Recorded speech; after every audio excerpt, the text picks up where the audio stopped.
17 Tammuz est le temps où de nombreux malheurs se sont accumulés sur le peuple juif. On peut dire que c'est une certaine consolation de savoir qu'il y a une date pour les malheurs.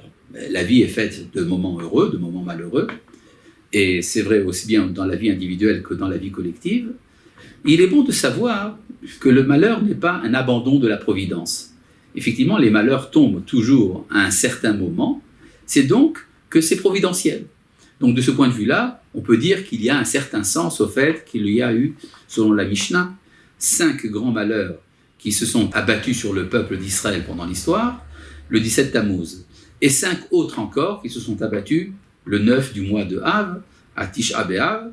5 et 5, mathématiquement, ça nous fait 10. Or, tout ce qui est important dans l'histoire est fait de 10. Il y a 10 paroles qui ont créé le monde, et puis il y a 10 paroles qui ont été révélées au peuple d'Israël, il y a eu les 10 plaies d'Égypte, il y avait 10 miracles dans le temple. Donc le chiffre 10 indique quelque chose d'important, mais quand il s'agit d'un malheur, c'est 5 et 5 qui sont séparés l'un de l'autre. C'est comme si 2 mains, au lieu d'être liées ensemble, étaient séparées l'une de l'autre, ce qui exprime la faille. La différence entre les malheurs du 17 Tammuz et ceux du 9 Av, c'est que tous les malheurs du 17 Tammuz sont des commencements, tandis que les malheurs de Tisha B'Av sont des aboutissements, des achèvements. Alors aujourd'hui, nous allons nous consacrer au 17 Tammuz, et nous allons voir de quelle manière c'est organisé. Et là, on voit, disons, une pensée de la faille, une pensée de la première dislocation. Comment est-ce que les choses commencent ? Eh bien, la première des 5 choses, c'est que les tables de la loi ont été brisées. Or, le fait que les tables de la loi ont été brisées n'est pas forcément une mauvaise chose. En effet, Rashi amène, à la fin de son commentaire de la Torah, que le fait que Moïse a brisé les tables de la loi est une bonne chose. Yishar kochacha sheshibarta, c'est très bien que tu aies brisé les tables de la loi. En effet, c'était le moyen de sauver Israël. Parce que dans les tables de la loi est inscrit l'interdiction du culte idolâtre. Or, le peuple d'Israël venait de faire un veau d'or et de l'idolâtrer. Et donc, il y avait une trop grande tension entre l'exigence de la Torah et l'existence du peuple d'Israël. Alors, quand il faut choisir entre la Torah et Israël, Moshe a dit, il faut d'abord briser les tables de la loi pour sauver Israël. Donc, de ce point de vue-là, malgré ce que ça a de malheureux, il y a quand même un élément positif. Cela vient nous enseigner quelque chose de très important, c'est qu'au sein des événements négatifs se cache une positivité. Et cette positivité s'exprime tout d'abord par la brisure des tables de la loi. Petite question informative, où sont les tables de la loi ? Eh bien, les tables de la loi sont dans l'arche. Mais où est l'arche ? Eh bien, le lieu de l'arche, c'est dans le Saint des Saints, le Kodesh HaKodashim, le lieu le plus profond du temple de Jérusalem. On pourrait dire, même, c'est le centre du monde, le centre du cosmos. C'est là-bas que sont les tables de la loi. Or, s'il y a une faille dans le monde, cette faille commence au centre. Et puis, le deuxième événement, c'est que le sacrifice perpétuel a été interrompu le 17 Tammuz. Le sacrifice perpétuel se faisait dans l'autel. Or, l'autel se trouve à une certaine distance, à quelques dizaines de mètres du Saint des Saints, mais il est déjà dans le cercle extérieur. La faille continue, un peu à la manière de ce qui se passe dans un tremblement de terre. Il y a un foyer, et puis après, ça continue. Et puis après, on arrive au troisième élément. Le troisième élément, c'est qu'une brèche a été pratiquée dans la muraille de Jérusalem. Et la muraille de Jérusalem, elle est autour. C'est vrai que c'est le troisième cercle. C'est là que la faille continue. Et puis après, il y a eu le quatrième malheur. Il s'agit du fait que Apostamos a brûlé la Torah. Qui est cet Apostamos ? Et qu'est-ce qu'il y a tellement de catastrophique dans son action ?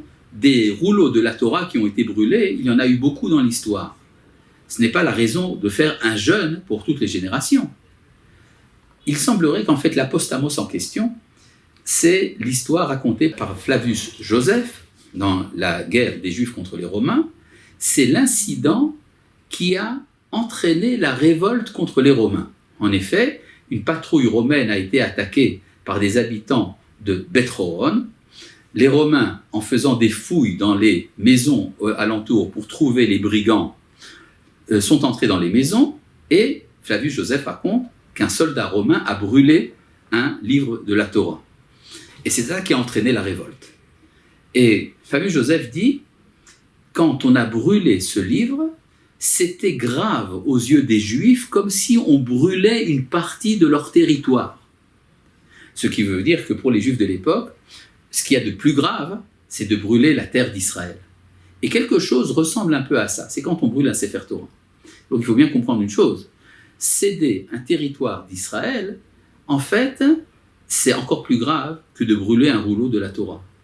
Et donc on peut dire que cet événement d'apostamos, c'est en fait le 4e cercle. Si nous sortons du Saint des Saints et que nous passons après à l'autel, puis après à la muraille, et après à Eretz Israël, c'est le 4e cercle. C'est la faille qui continue. Et puis, le 5e événement, c'est que une statue a été disposée dans le sanctuaire. Ohamad Tselem Ba'echad. Quel est le sanctuaire en question? Alors on peut dire le sanctuaire, c'est le sanctuaire de Jérusalem. Mais alors ça nous ramènerait en arrière. Il me semble qu'il faut comprendre le sanctuaire dans un sens beaucoup plus large. Le sanctuaire de Dieu, c'est le monde entier. Chez les kabbalistes, le monde est un sanctuaire qui reçoit la présence de Dieu. Or, il y a eu un moment, étant donné que le temple de Jérusalem a été détruit, que cette faille a été possible, c'est là qu'une faille spirituelle peut arriver dans le monde et qu'il y a une rivalité au sein du sanctuaire avec la présence de Dieu sur terre. Parce que mettre une statue en dehors de Jérusalem, en dehors du temple, et donc créer une rivalité idolâtre avec Israël, cela a existé au temps des prophètes. Mais à partir du moment où on introduit une statue dans le sanctuaire, ça veut dire faire un culte païen au nom du Dieu d'Israël.